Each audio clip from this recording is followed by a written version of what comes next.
for the Islander to take a whack at it. It goes in the net. But it was generated from pushing the puck towards the net.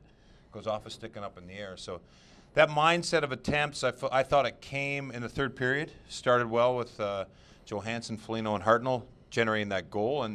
But from there, they just couldn't keep it going. And I thought, you got to credit the New York Islanders. They played a very stingy third period, short shifts, and really locked it down on the Columbus Blue Jackets, who became very frustrated, and they should have been.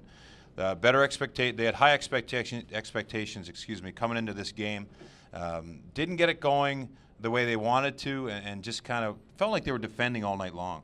And when you do that, it just gets frustrating. Their legs didn't look like they were there.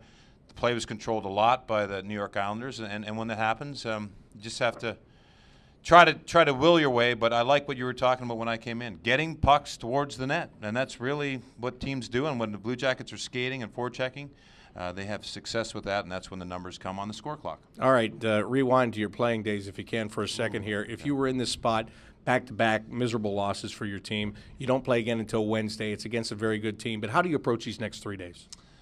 Well, you get some rest tomorrow, first of all, and then you come in here, and the leaders and even the young leaders need to take a step. The halfway point is here for the Columbus Blue Jackets. They're not in an ideal situation. I think they play the game 41 is their next game. Not where they expected to be. There's some young guys there that can step up as leaders, and I think that if they're fed up with some of the results in the last 48 hours, then they'll take that step.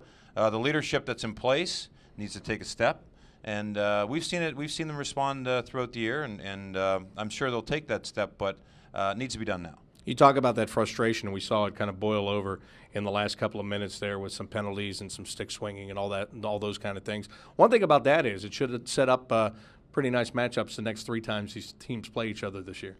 I think that's wishful thinking, but I would hope. You like that emotion in the game, and maybe they could have taken that approach from the get-go tonight. Go after Tavares, go after their goalie, frustrate the opposition, and play that game in the home barn. But you didn't see that until the game was over.